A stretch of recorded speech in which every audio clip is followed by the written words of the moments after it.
Gregory Woolley was one of the most fascinating and powerful members of Montreal's organized crime scene. Investigative journalist Julian Scher says Woolley was a rare figure in the underworld. Scher says the 51-year-old was associated with the Hells Angels and Maurice Montboucher during the 1990s biker wars, as well as the Italian Mafia and street gangs.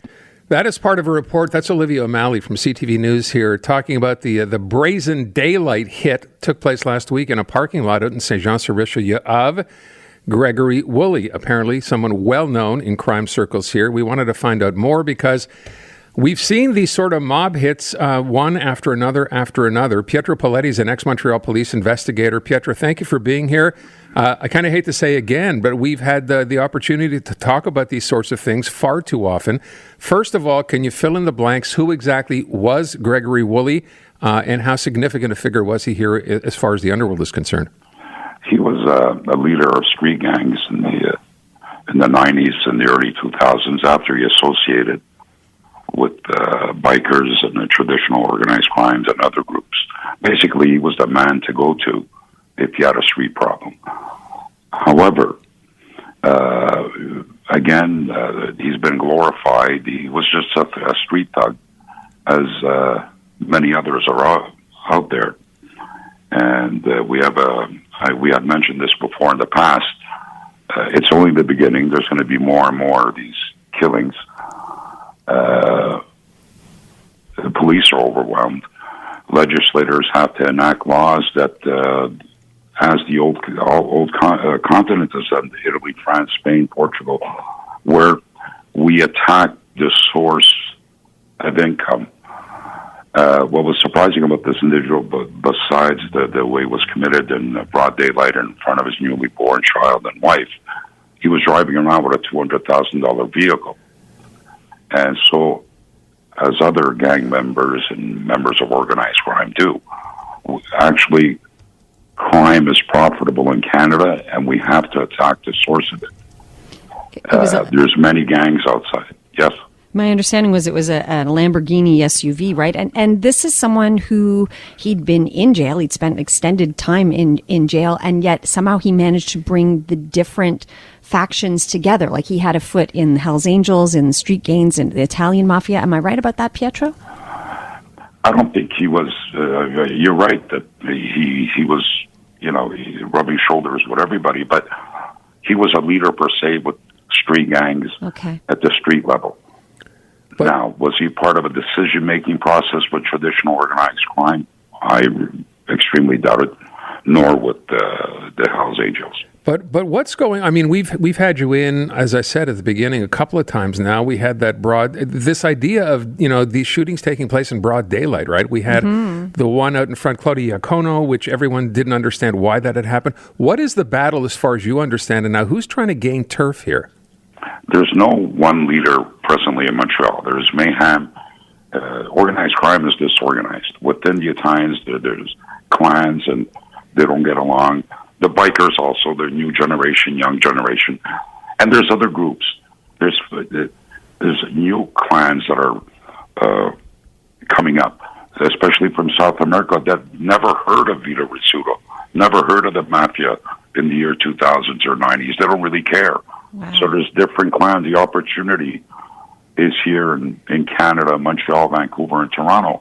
So I'm not surprised at all at what's happening. We're going to see more and more of these events.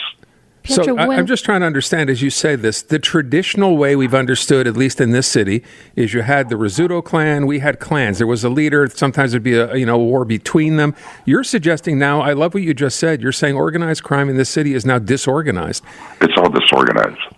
So there's new groups popping up every day. There's so much, there's so many drugs on the market.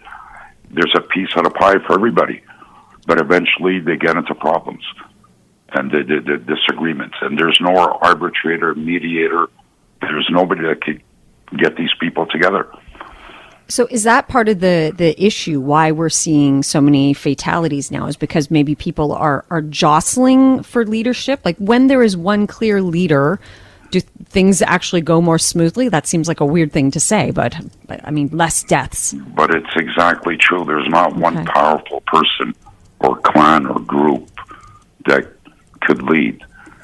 And the police, every day, they're criticized, the poor individuals, poor officers who have random checks. Well, these are the consequences.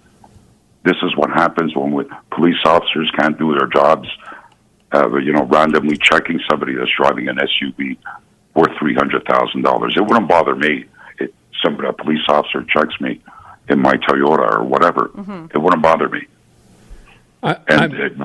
Yeah, go ahead. Well, what I'm saying is that we have to enact laws that the federal government's got to, like in Italy, I'll give you an example. They have in the criminal code Article 416, basically says you're guilty of being part of a criminal, or it's illegal to be part of a criminal organization.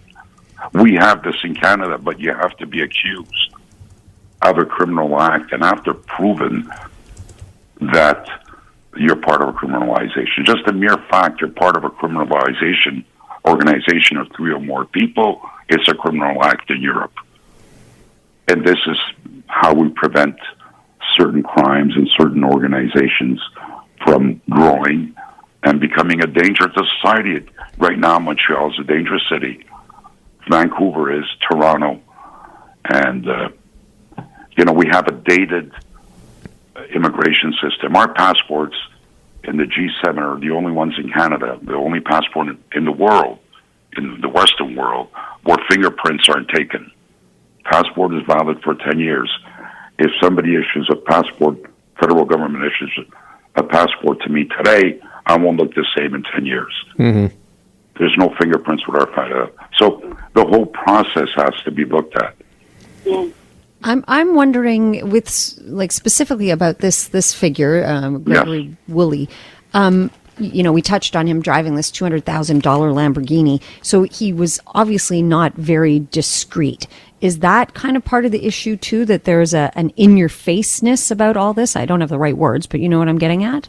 Yes, of course. They're basically laughing at the justice system. There's no legitimate source of income. Where did you get this money? How could you have $1 million house? So the crime is profitable in this country, and our legislators have to wake up, or else it's going to be mayhem. And in Montreal, we see it every day: broad daylight shootings in a shopping center. I wonder, the way you're describing this, I'm getting the sense that you're not going to be surprised. We shouldn't be surprised to see more of these things start to happen. I mean, if everyone is out for themselves here and there's no one person at the top of an organization who's going to be controlling anything, is this just the beginning as far as you're concerned? Absolutely. I think I mentioned it in your podcast also. It's just the beginning. We'll see more and more of this.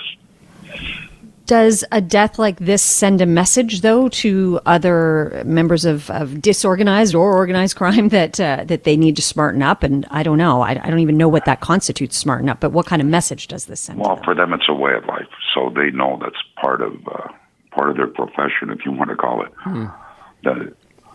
So the only way we could prevent and combat organized crime is we have to cut the source of income, seize their assets, and prison time. I want to we're going to run out of time here, Pietro. The idea, though, that here's a guy in basically, as we said, middle of the day, parking lot with his wife and the newborn baby, and he has no one else around him. There's no protection. He's traveling alone like no one's interested in doing anything to him. You have to wonder, does that happen all the time, too? I was always assuming that if you've reached a certain level, you have security, you have people travel with. Not in this case. No, you're right. But like he says, he's a leader. Newspapers, the media made him out to be a superhero or whatever. So he had his guards down. And don't forget, one famous mob leader once told me, if I have 200 men, 199 of them want my position. Yeah. Mm-hmm. And there you go. Pietro Poletti, former Montreal police investigator. Pietro, thank you. It's always great talking to you. We appreciate it. Thank you.